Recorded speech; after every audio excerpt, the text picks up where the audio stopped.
Welcome everybody.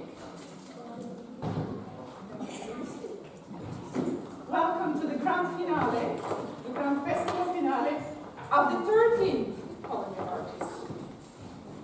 And for those of you who are new to our most favorite community arts festival, let me just mention that Abbeyhill Primary School has been involved in the festival since the very beginning, since 2005.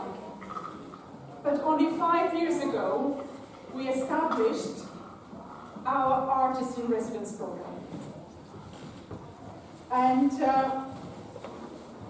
our first artist-in-residence was no one else but Aileen Paterson herself.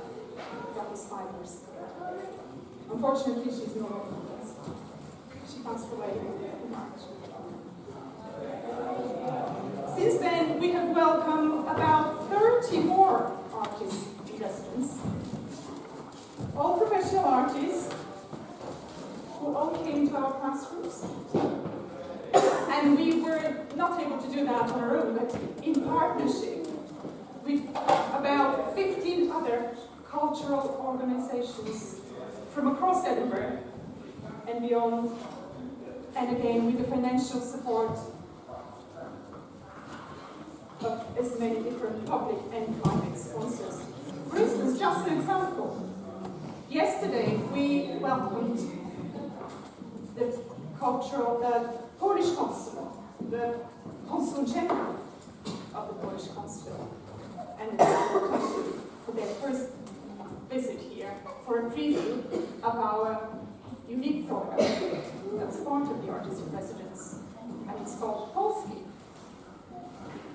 And in recognition of the significance of the Polski project, the Polish Consulate has been supporting us financially for the last 3 years. And they were so pleased with what they saw. They promised at least 100%. And the program, the Polski project, is known for bringing artists of Polish origin, based here in this country, or artists of Polish descent. And the reason we did and started this project because we have a huge amount of Polish families in our area and in our school. And we work with them to bring the wonder of contemporary art into the classroom every academic year for the last 3 years. And every September we come here and celebrate the outcome of all the projects. But now let's join me, all of you, to welcome 5 of our current artists in residence as part of our closing festival show. And the show is a tribute, an homage to Aileen Paterson. In the years before, Mrs Paterson, in fact, came up with the Maisie books, and the idea of the Maisie McKenzie books, she taught here in this school as an art teacher, as well as many other Edinburgh art school, Edinburgh mainstream schools. Mrs Paterson even officially opened the school library in the year 2000. And some 13 years after, when I invited her to be our first artist in residence at the school, through her residency, we donated all the art, all the books in the series, Maisie McKenzie series, to the library.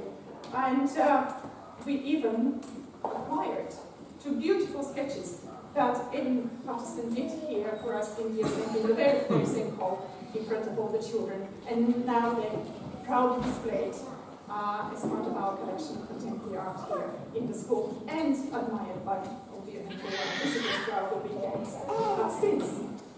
And finally, a brief introduction to our artists in residence, featured in the triple bill tonight. To start with, we'll welcome Rodney,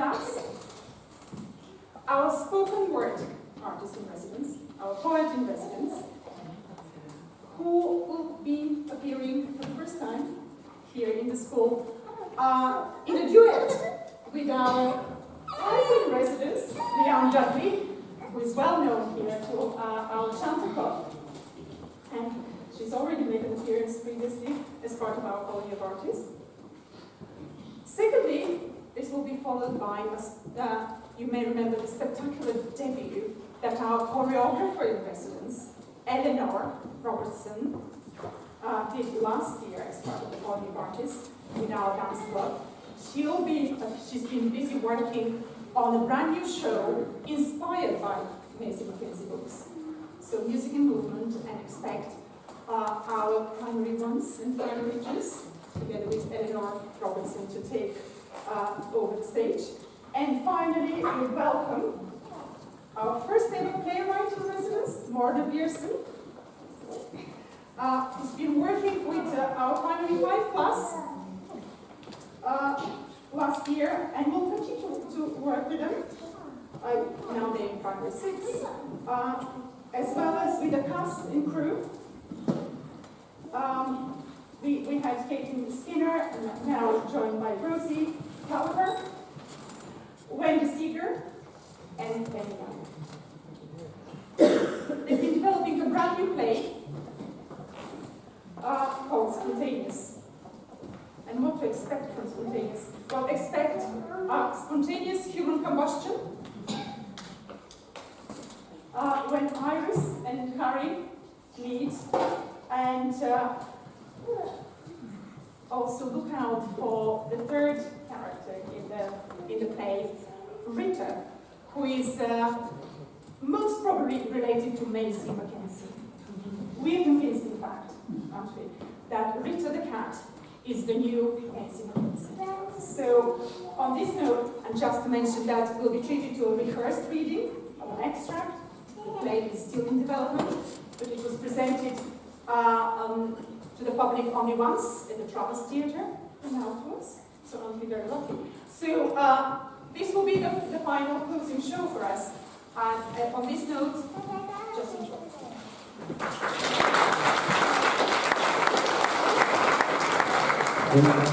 It's an honour to be here.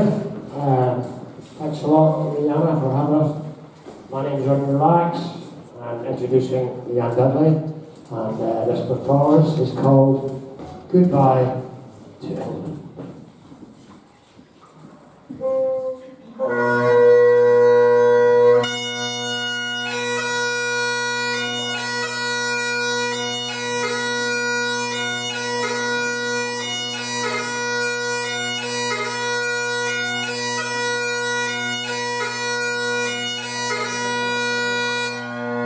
Goodbye to England, to Churchill conservatives, to the spirit of the bloods, to Enoch Powell's rivers of blood.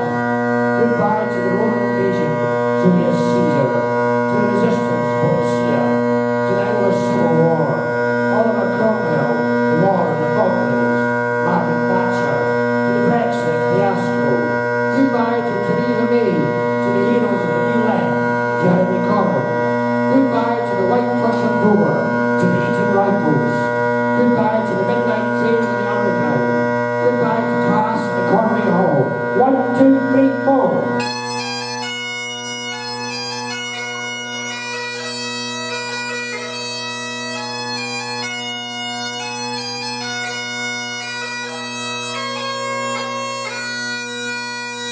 Goodbye to the Universal Credit Scheme. Goodbye to the Hounds of Love, to the Quartz Changes and Charm. Goodbye to the All England Club, to the Chelsea Flower Show. Goodbye to Northern Terrestrial Orchids and Kensington Gardens. Goodbye to Christopher Robin, to A.A. Milne. Goodbye to Lindisfarne, for when the time is all mine, all mine. To the War of the Roses. Goodbye to the World Cup in 1966. Goodbye to the Salisbury Plains, to the Lake District. Goodbye to Abbey Road, the Beatles, to Graham Greene and Brenton Rock. To the Chalk Hills and the Borders. Goodbye to Cumbria on Hadrian's Wall, the demarcation of empire. Goodbye to Richard the Lionheart, to religious wars. Goodbye to the Windsors. Goodbye to the English Channel, to Whitehall, the Houses of Parliament, to the Union Jack. Good night to Auntie Bede, to Anne Nightingale. Good night to John Peel, to Keith Moon. Goodbye to the Cotswolds, to Vivian Stanshall. Goodbye to Enid Blyton. Goodbye to England.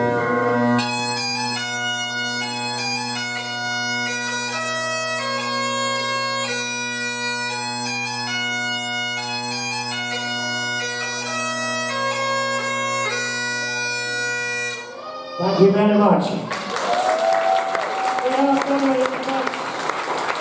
right. Good.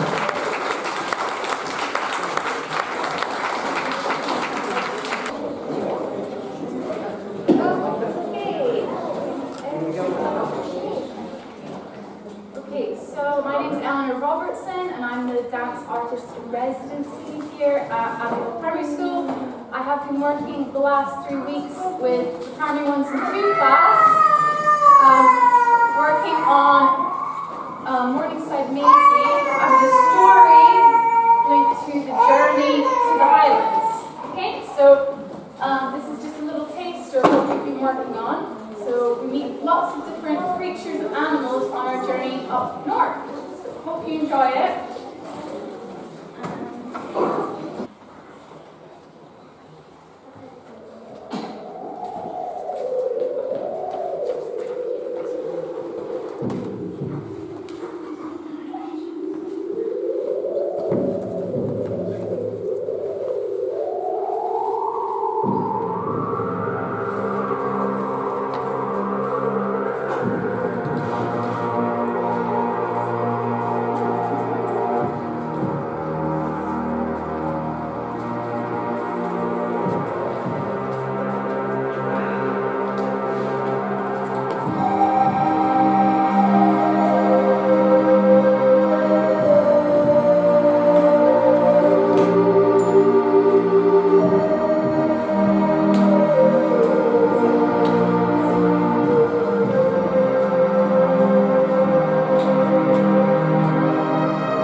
to do a reading of the first part of a play that your playwright-in-residence, lovely Morna Pearson over here, has been working on with loads of brilliant help and inspiration from the P5s, now P6s. And you might notice over there, hanging up on the bars there are two sort of outlines of people. And these are the very early stage character inspiration for the two characters you're going to meet in this story.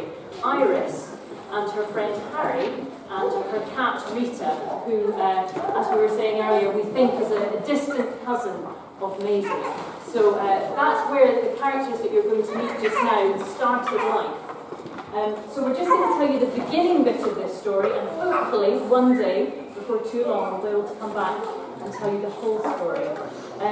So Benny is going to read the part of Harry, and maybe a few other characters that you can look out for. And Wendy here is going to be reading Iris. And I'm going to be reading some stage directions so you know where we are and what's happening. And I might also be playing the part of Rita the cat. So this is Spontaneous by Morna Pearson. Iris owns a watch and clock repair shop. Her life is not spontaneous in the slightest.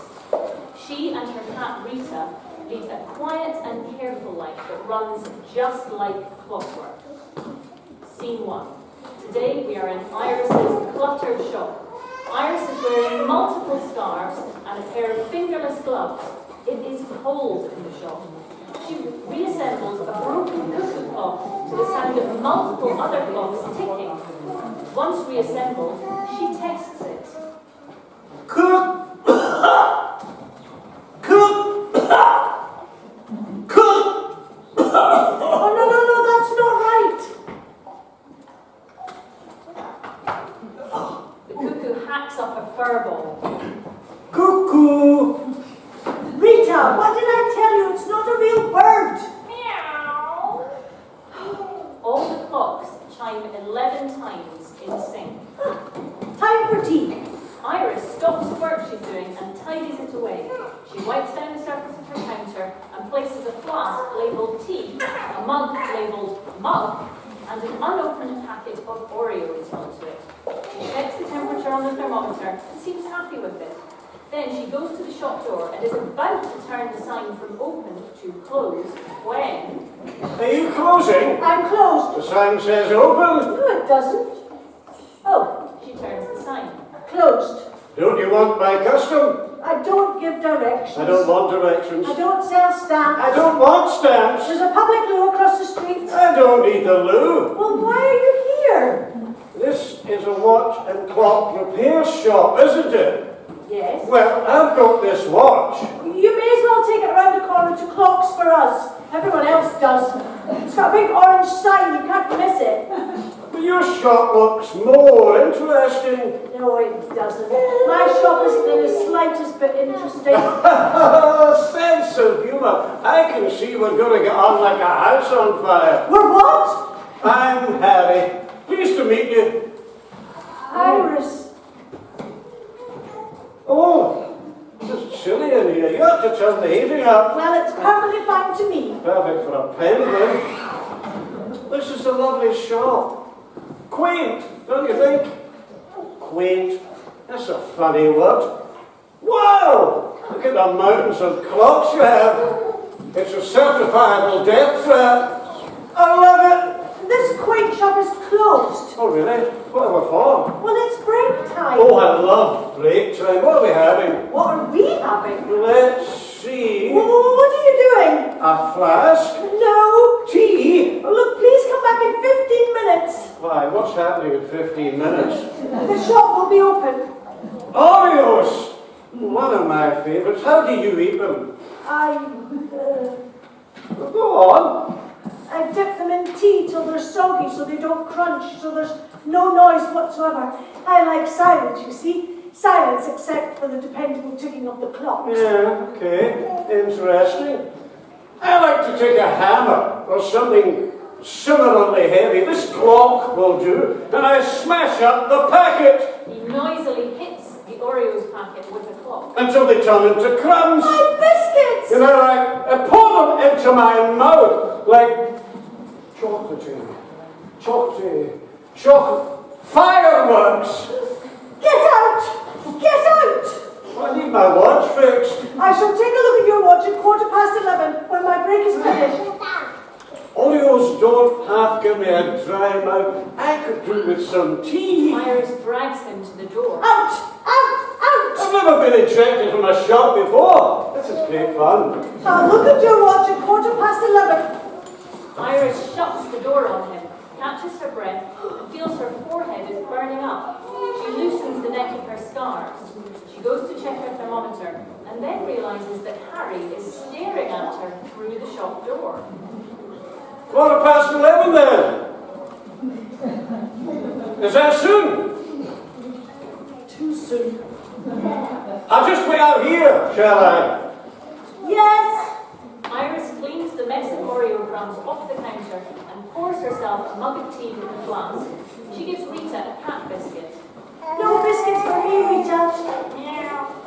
Tell me about it. Iris unfolds a newspaper and begins to read it when she notices something out of the corner of her eye. Harry is outside the shop, peering in at her. She tries to ignore him, but he starts pulling faces and dancing and miming going downstairs. Meow. Just ignore him. But don't indulge him, Rita. Iris tries her best to ignore him. Is it 11:15 yet? Is it? No? No? Is it no? It must be no. Iris folds up her paper and goes to the door. No, it's not 11:15 yet. Harry walks straight back in. My watch doesn't tell the correct time, you see. Well, all these clocks tell the correct time. But I thought they might be broken too.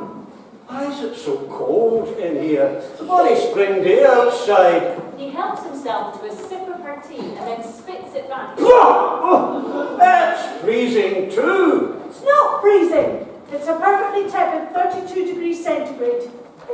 Give me your watch. Harry hands over the smashed up watch. Oh, it certainly is broken. How did that happen? Oh, I was on a roller coaster in Aberdeen, having the most fun ever on a glorious summer day, with my hands in the air, you know, as you do. And from out of nowhere, a bird flew straight into my watch face and... You've got a cat. What happened to the bird? Oh, I found it lying on the ground out cold, so I had to give it mouth-to-mouth. Sorry, mouth-to-beak resuscitation. And all was well, and she flew away up into the blue sky. Oh, thank goodness. Indeed. Wow, that's an ugly cat. Wonderfully odd. I've never seen anything quite so unpleasant. Just breathtakingly, staggeringly grotesque. That's Rita. I love Rita. Where did you find her? Was she stuck down the back of a radiator? No. Did she lose a fight with a hairdryer? No. Did you have to cling on for her dear fluffy life to a runaway train? No. Nothing like that. Nothing happened to her. She is who she is. I found her at the local cat shelter. I decided she was a perfect fit on the 47th visit. And what a delightful mummy she has too. No. I'm not her mummy. Well, she's lucky to have a marvellous friend like you. No, we're not friends. We're just housemates, not even that close. Just casual acquaintances, maybe, or ships in the night. Maybe. But by the way she's looking at you, now that is something special. I see love in those wonky, mismatched eyes of her. Actually, is it love? Or does she want to eat you? I'm not entirely sure, to be honest. What? Does she stare at you when you're sleeping? No. And does she lick her lips? Of course not. Do you think she does? Well, it's impossible to know if you're sleeping, but don't worry, she probably doesn't. Probably. May I stroke her? She looks so soft. Well, the wee tufts around the scabby bits look soft. She doesn't like being touched. Well, that's a shame. I so want to give her a cuddle. She doesn't like the word C-U-D-D-L-E. Cuddle? It's probably her least favourite word after fur baby. And Trump. See? She's perfectly agreeable. You can collect your watch tomorrow at 3:30.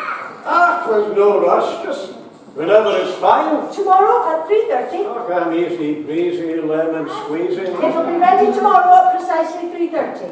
Hey, you fancy grabbing some lunch? What? Well, I prepared my lunch. Oh, what's for lunch?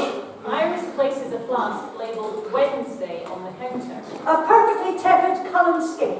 Oh, is it Wednesday? Yes. I'm supposed to be in Bathgate today. Why? I've no idea. I'll find out when I get there. Mustache. He leaves. Iris exhales. She's left with the peaceful sound of the clocks ticking. She has a look at the thermometer again and gives it a tap. She takes off one of her scarves, and then she looks at Rita with suspicion. Scene 2. Iris is waiting at the door of the shop with her hands clasped in front of the letterbox. Moments later, postal worker George pushes 3 letters through the letterbox and into her hands. Thank you, George. Don't bother, Iris. That's a lovely day. I'm sure it is. Aye, same time tomorrow. Thank you. She takes the letters back to her counter. No, nothing for you today.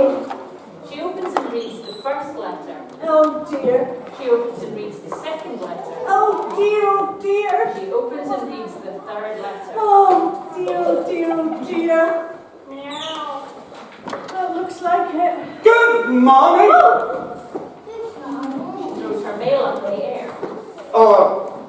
Afternoon or evening or whatever time it is. It's you again. Oh, you've got letters. I haven't seen a letter in ages. They're great, aren't they? Well, not these ones. How exciting. All the words on them. Very retro. Retro. Is my watch ready? Your watch was ready 2 weeks, 1 day, 18 hours and 7 minutes ago. Brilliant. Is it? Did you miss me?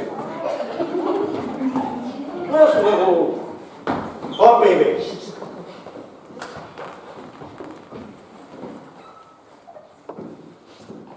Cuddle.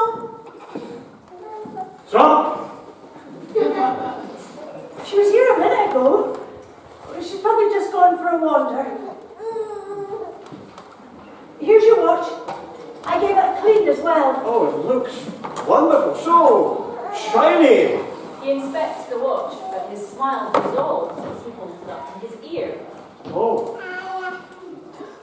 Oh no. Well, is something wrong? I don't like the sound of this at Oh, all. what's wrong? It's ticking. Yes. Oh no. What? The little hands are moving. Yes. Why? I fixed it. Can you make it stop? But it's working now. I just wanted you to fix the broken glass so I could see the reflection of the fluffy clouds flitting across the sky, the reflection of the stars exploding at night, and the reflection of my funny old face in it again. I didn't want you to make it tick, or to make the little hands go around. I just wanted you to fix the face, just the face. This is a watch and clock repair shop. Yes? Oh, you should have been more specific. No worries. Easily remedied. Harry grabs the same clock that he smashed up the Oreos with, and he smashes his watch. What are you doing? Stop it! That's better. What have you done to your beautiful watch? Can you fix it, please? Of course. Just the face this time. Just the face. And can you set the hands at 3:57? 3:57. Please. Why 3:57? I'll be back to collect it at some point. It'll be ready on Tuesday at Oh, I'm easy peasy. lemon squeezy. Hey, Iris, why don't we grab some food? Grab some food. Yes. Can you be more specific? Cake. Should we grab some cake? I like cake. What kind of Curry! I fancy a curry. Should we grab a curry? I can't do curry. I can't tempt you to a cheeky bit of chicken chassis. Not in the slightest. So is that a no? That's a no, but... No matter. All the more for me. On his way out, Harry notices the dusty blind pulled down over the window. You ought to let the daylight in. Let people know you're open. He whips the blind up, and a plume of dust comes off it. Catch you later. He leaves. Scene 3. The shop is now only lit from the natural light coming in through the window. Iris is holding a cat biscuit and is anxiously searching the shop. Rita! Rita! She checks the temperature on the thermometer and uses a torch to check among the nooks and crannies of the piles of clocks. Her hands and knees looking and calling for Rita as Harry enters the shop. This looks like fun. We're playing hide and seek. She's gone. Rita? I can't find her anywhere.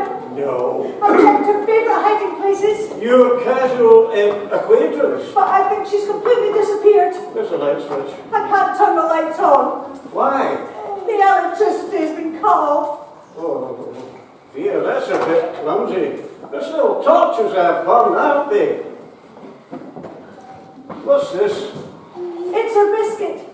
She would normally come for a biscuit 12 minutes ago. We have a routine, like clockwork, but where is she? Maybe she's at the back, chilling. She doesn't chill. Maybe she's at the front, hanging. She doesn't hang. Or maybe she's at the side, flossing. What? Stop that! It's fascinatingly excruciating to see you so distraught and worried about your ship in the night. I'm not worried. Okay, I'm worried. I'm worried it's happened again. And I'm worried that it's my fault. I tried to keep her at a distance, at arm's length, but I must have got too close. The poor thing, I have to find her. I have to know. What's happened again? Nothing. Iris? It doesn't matter. I need to know if I'm going to help you to find her. Okay. Well, when you're searching for Rita, you also need to keep an eye out for a small pile of ash. Ash? Ash. And maybe a Scotch mark or two. Okay. And perhaps some residual smoke. Iris, what do you think has happened to Rita? I believe she may have spontaneously combusted. Spontaneously combusted. That's right. That sounds like a thrilling leap. I'm sure we'll find her in one piece. It's not a leap, though. It's not. It's a very real possibility. How so? If I tell you you want to run far, far away from me, Try it. if you head straight for the door, never to return, I'll completely understand. The thing is, when I was 22, I met Marcus, and we got married. Marvellous. No, well, it was for a time. Every Sunday morning, I'd go out to buy the newspapers while he'd cook us a big breakfast. We were married for about 2 years, when one Sunday I came back from the shop to hear the frying pan still sizzling in the kitchen, with a smell of burning too. I went through, and the first thing I saw was the burnt fried eggs and bacon in the pan. But then, attached to the handle of the pan, was a hand. Marcus's hand. His body gone. Just a small Scotch mark on the floor. Well, 5 years later, I met my second husband, Daniel. oh, lovely. He was lovely, but he also combusted. Sitting in his favourite armchair, the seat was Scotch and there was just a shoe. So what you're saying is you've had two husbands, Yes, and they both spontaneously combusted. yes. Not even just one combusted, but two. Why are you still here? You've not even moved an inch. Are you not scared? No. Are you not terrified? Not in the least. Though a bit suspicious, perhaps. Suspicious? You've had 2 husbands, and they both passed away. Yes. Did you stare at me while they were sleeping? No. Did you lick their lips? Harry! I'm just teasing. Oh, Come on! What are we standing here for? We should be looking for Rita. Or what's left of her. They look for Rita. Iris stops dead in her tracks and looks at the floor. Harry! Come here. What? I think it's Ash. Rita? Do you think it's Ash? Harry kneels down to inspect it more closely. It's certainly the right colour. Wait, What? is that a whisker? Oh no! No, Iris. There's only one way we can know for sure. He sniffs towards it, What are you doing? It's the only way. Harry, licks a no! finger and dabs it in the ash. Harry, no! Ah. Is it? Oreo crumbs. Oh, thank goodness! Indeed. But we still haven't found her. Where could she be? Should be around. It's just our routine. She's still holding the cat biscuit. Her biscuit. I don't know if I'll be able to sleep tonight. It's our routine. Iris, would it help if I... He takes the biscuit from Iris' hand and eats it. What? I'm sorry. What? That was a bit weird. Really? You didn't have to eat it.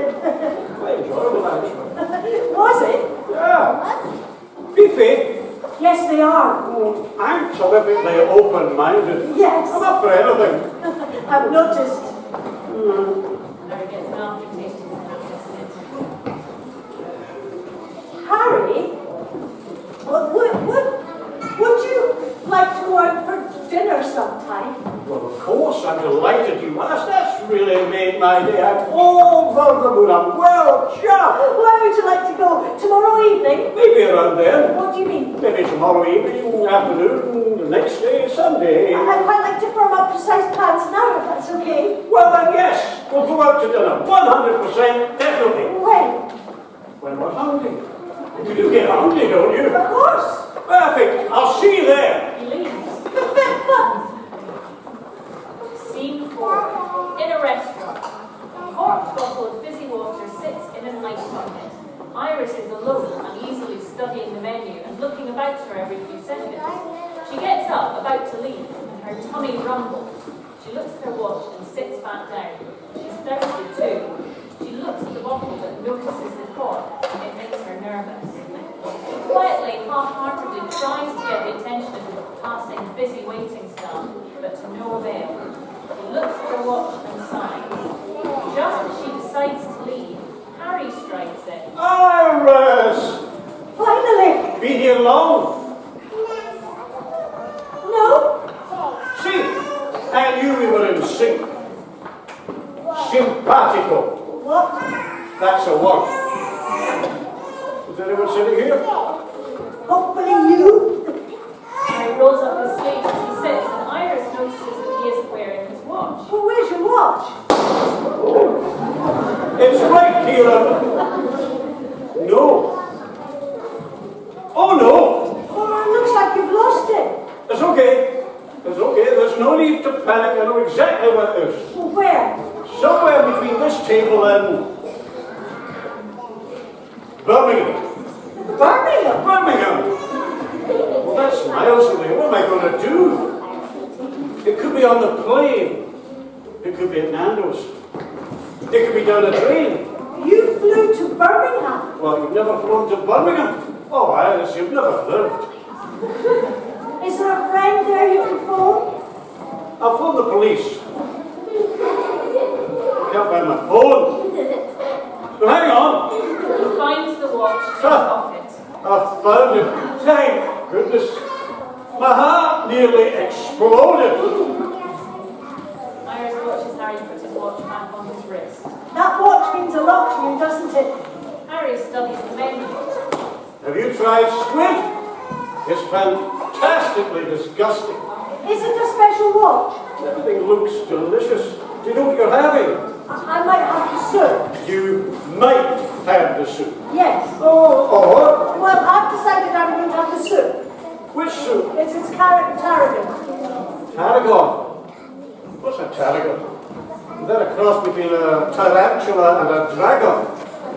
It's a hare. Oh, hares are great, aren't they? They're possibly the best invention ever. Nobody invented herbs. They're a naturally occurring plant. Basil, that's my favourite. What others do I like? Origami? Oregano. Yeah, that one too. And lettuce? That's not a herb. Chocolate? Lettuce and chocolate are not herbs. They're not. Well, they should be. They're amazing. Are you going to take a look at the menu? No, I don't feel like it. Oh! Fizzy water.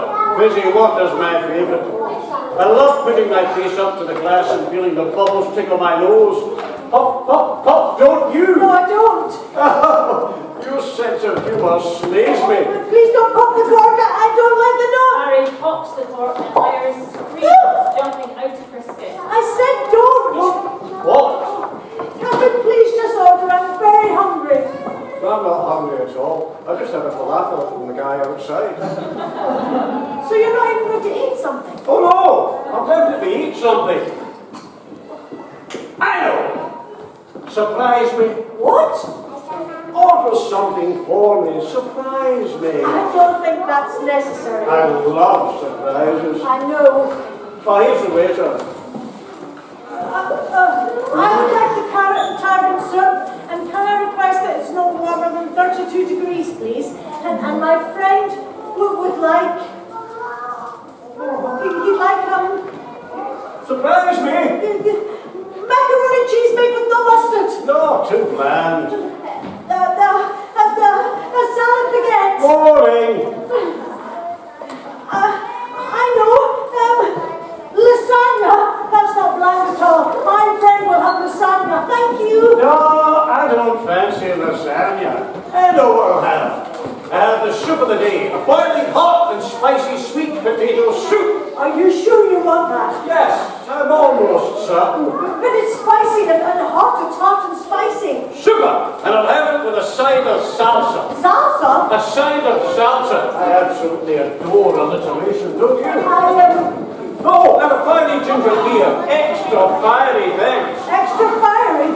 Here, have some ice in your water. I don't want you burning up or you know. Iris fills his glass with ice. That's a lot of ice. I think we need more ice. Can I get more ice here, please? Harry takes his jacket off. What are you doing? Nothing. What's the matter? I'm just taking my jacket off. It's okay if I take my jacket off. Yes, yeah, of course, yes, of course. What now? Warm though, isn't it? It's warm because we're sitting next to the kitchen. Are you warm because we're sitting next to the kitchen? Or are you feeling a tad warm within yourself? Unnaturally hot? Are you overheating? Do you feel feverish? Can I take your temperature? Oh, you're sweating now. Do you normally perspire this much? Perhaps you need more ice? Will I ask them to move us near the door? Excuse me! Excuse me! Whilst Iris is trying to attract the waiter's attention, Harry notices his shoelace is undone and he ducks down to tie it. Iris turns back round to see that he has apparently disappeared. Harry! Where have you gone? Bangs his head on the table as he gets up. Oh. There you are. I thought you'd... What? Nothing. We should move to get a draft, you know. The breeze will keep you cool you down. Just keep calm. Don't panic. Who's panicking? Excuse me. Iris waves towards the waiter. This jacket needs a clean. Look at all the dust on it. Iris turns back round to see what looks like smoke rising from Harry's jacket. She grabs her glass of water and throws it at Harry's face. You're on fire. Iris. I'll walk this menu on you. It's just a precaution. Just in case. Iris. Yes. I'm not combusting. No, No need to walk the menu at me. Are you sure? I'm very sure. Okay. Look at me. I'm drenched. Please stop. Iris puts the menu down. What's wrong? Nothing. You sure? Yes. Okay. Hey, What? why don't we skip the soup? Skip the... But it's been ordered. Can we... I don't know. Let's get some ice cream. You like ice cream, don't you? And that is where we're going to leave it for now, but to be continued.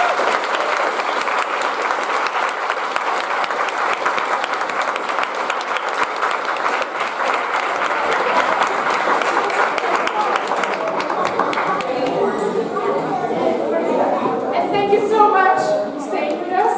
I know there's so much more to see, but we'll also keep our pop-up art cafe open for another few minutes. So please make sure that you